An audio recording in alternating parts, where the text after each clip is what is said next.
এই জন্য শিক্ষা দিয়ে দিলেন, হে পৃথিবীর মানুষ, তোমরা একমাত্র আল্লাহ তাআলার প্রশংসা করো, কারণ আল্লাহ তাআলাই হচ্ছেন সমস্ত প্রশংসার উপযুক্ত। সুবহানাল্লাহ বলেন। এই জন্য প্রশংসা করতে হবে কার? আল্লাহর প্রশংসা করতে হবে। আগে আল্লাহর প্রশংসা, আল্লাহর প্রশংসা মাইনাস করে পৃথিবীর কোন মানুষের প্রশংসা হবে না। কথা বলেন ঠিক কিনা? আমার মুসলমান ভাইরা, এই সূরার শুরুতে আলহামদুলিল্লাহ বলে দিলেন। এই হামদের দুটি অর্থ, একটি অর্থ হচ্ছে প্রশংসা, আর একটি অর্থ হচ্ছে কৃতজ্ঞতা। আল্লাহ রাব্বুল আলামিনের প্রশংসাও করতে হবে, আল্লাহ তাআলার কৃতজ্ঞতা স্বীকারও করতে হবে। জমিনের মানুষগুলা সাধারণত মানুষের প্রশংসা করে কয়েকটা গুণ দেখে।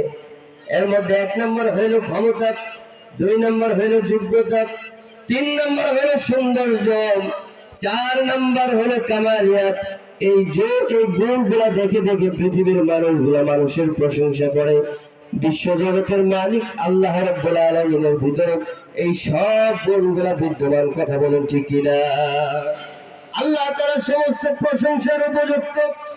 আল্লাহ রাব্বুল আলামিন কেমন প্রশংসার উপযুক্ত?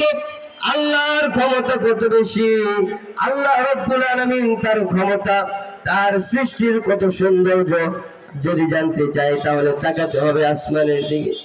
আল্লাহ রাব্বুল আলামিন বলেন, বান্দা আসমানের দিকে তাকাও। দুনিয়ার জমিনে যখন কোন কাপড় ক্রয় করতে যাও, কাপড় ক্রয় করতে গেলে একবার নয় দুইবার দেখো, একবার নয় দুইবার নয় 3 বার দেখো, দোকানে বসে 5 বার দেখো, দোকান থেকে বের হয়ে গেল আরো কয়েকবার দেখো, বাড়িতে আসলে আবার দেখো। আল্লাহ তাআলা বলেন, আমি এত সুন্দর করে আসমানটার সৃষ্টি করলাম, ওই আসমানটাকে একবার নয় দুইবার নয় শত শত বার দেখো, হাজার হাজার বার ওই আসমানের দিকে তাকিয়ে দেখো। ফারজিউল বাসার সুম্মা রুজিউল বাসার, আসমানের দিকে তাকিয়ে দেখো, দেখো না ওই আসমানের মধ্যে কোনো ভুল খুঁজে পাওয়া যায় কিনা। আসমানের দিকে তাকিয়ে দেখো, ওই আসমানের মধ্যে কোনো ভুল নাই। আসমানটা কত নিখুঁত ভাবে আল্লাহ রাব্বুল আলামিন সৃষ্টি করেছেন। জমিনের দিকে তাকিয়ে দেখো, জমিনটাকে কত সুন্দর ভাবে সৃষ্টি করেছেন। মানুষের দিকে তাকিয়ে দেখো, কত সুন্দর করে মানুষ সৃষ্টি করেছেন। আল্লাহ সৃষ্টি করেছেন ইউসুফ আলাইহিস সালাতু ওয়াস সালাম, আল্লাহ সৃষ্টি করেছেন জনাবে মুহাম্মদুর রাসূলুল্লাহ সাল্লাল্লাহু আলাইহি ওয়াসাল্লাম। ইউসুফ আলাইহিস সালাতু ওয়াস সালামকে আল্লাহ তাআলা সৃষ্টি করলেন। ইউসুফ আলাইহিস সালাতু ওয়াস সালামের সৌন্দর্য দেখে মিশরের নারীরা তাদের হাত কেটে ফেলল। আর সাহাবায়ে কেরাম বললেন, ইউসুফের সৌন্দর্য দেখে মিশরের নারীরা তাদের হাত কেটে ফেলছে, টের পায় নাই। আর বিশ্বজগতের মালিক আল্লাহ রাব্বুল আলামিন আমাদের নবী জনাবে মুহাম্মদুর রাসূলুল্লাহ সাল্লাল্লাহু আলাইহি ওয়াসাল্লামকে কেমন সৌন্দর্য দান করেছেন জানো?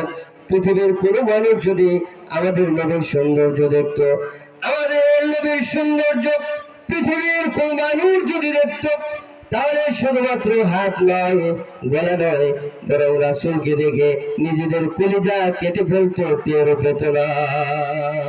সুবহানাল্লাহ বলে। রাসূলের সৌন্দর্য দেখে কলিজা কেটে ফেলতো, টের পেত না।